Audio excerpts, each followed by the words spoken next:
अविश्वास का प्रस्ताव रखने की प्रक्रिया नियत की गई है। माननीय अध्यक्ष जी, जब से आजाद हुए तब से 27 अविश्वास प्रस्ताव और 11 विश्वास प्रस्ताव इस सदन में प्रस्तुत हुए। कई बार सरकारों का बहुमत जाने की स्थिति में सदन के विपक्ष के सदस्य अविश्वास प्रस्ताव लेकर आते हैं। कई बार बड़े जन आंदोलन के समय प्रजा की भावना को प्रतिबिंबित करने के लिए अविश्वास के प्रस्ताव लेकर आते हैं। ये एक अविश्वास का प्रस्ताव ऐसा है जिसमें प्रधानमंत्री और मंत्रिमंडल के प्रति न जनता को अविश्वास है, न सदन को अविश्वास है, और ये विश्वास प्रस्ताव लेकर आए। माननीय अध्यक्ष जी, इसका उद्देश्य क्या है?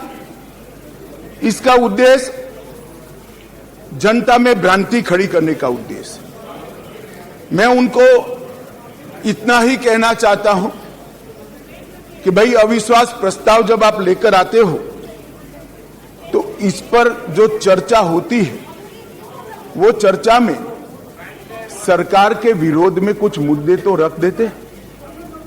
मैंने पूरे भाषण ध्यान से सुने और पूरे भाषण ध्यान से सुनने के बाद मैं निश्चित रूप से निर्णय पर पहुंचा हूं, ये अविश्वास प्रस्ताव केवल और केवल भ्रांति खड़ा करने के लिए लाया गया है। ये प्रजा की इच्छाओं का प्रतिबिंब नहीं।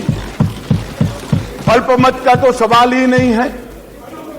अल्पमत का सवाल इसलिए नहीं है क्योंकि जब तक जो अविश्वास के प्रस्ताव के विरोध में बोले हैं और जो समर्थन सदन का दिखाई पड़ा है, मतदान होगा तब होगा जो कराएंगे तो, परंतु जो समर्थन दिखाई पड़ा है वो बताता है कि अल्पमत का सवाल नहीं है।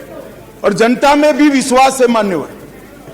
जनता में विश्वास इसलिए है कि देश के 60 करोड़ गरीबों को उनके जीवन में नई आशा का संचार अगर कोई एक प्रधानमंत्री और एक सरकार ने किया है तो नरेंद्र मोदी सरकार। मान्यवर, मैं डिटेल बात बाद में करता हूं। मैं भी देश भर में घूमता हूं, जनता के बीच में जाता हूं। मैंने जनता के साथ कई जगह से संवाद किया है। कहीं पर भी अविश्वास की आछी पतली झलक भी नहीं दिखाई पड़ती। मैं बताता हूं दादा, बंगाल का भी बताता हूं। मान्यवर, ये सरकार, मैं इस सदन के सामने आपके माध्यम से और इस सदन के माध्यम से पूरे देश की जनता को बताना चाहता हूं और धन्यवाद भी करना चाहता हूं। आजादी के बाद कोई एक सरकार और कोई एक नेता में जनता को सबसे ज्यादा विश्वास है तो ये नरेंद्र मोदी जी की सरकार। 2/3 बहुमत से दो बार एनडीए को चुना गया। पूर्ण बहुमत से दो बार भारतीय जनता पार्टी को चुना गया। 30 साल के बाद पहली बार पूर्ण बहुमत की स्थिर सरकार देने का काम ये देश की जनता ने लगातार 2 बार किया। और प्रधानमंत्री, मान्यवर, ये प्रधानमंत्री ऐसे हैं जो आजादी के बाद देश में सबसे लोकप्रिय प्रधानमंत्री कोई है तो नरेंद्र मोदी। और ये मैं नहीं कहता, दुनिया भर के कई सर्वेक्षण कहते हैं आजादी के बाद सबसे ज्यादा एक भी छुट्टी लिए बगैर 24 घंटे में से 17 घंटे काम करने वाला कोई प्रधानमंत्री है तो नरेंद्र मोदी।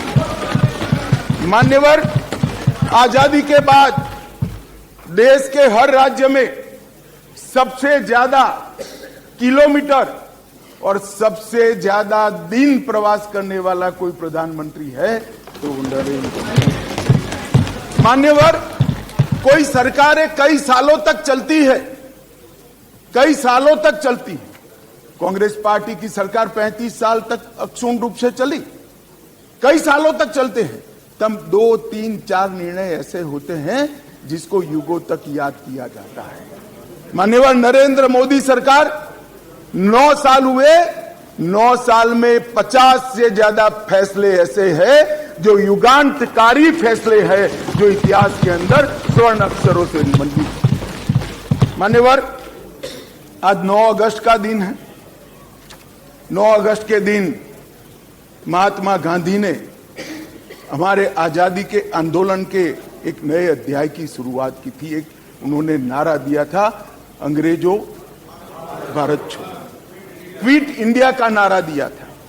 मोदी जी ने ये 9 साल के अंदर 2014 से 2023 में लगभग 9.5 साल में एक नए प्रकार का राजनीतिक युग का शुरुआत किया है।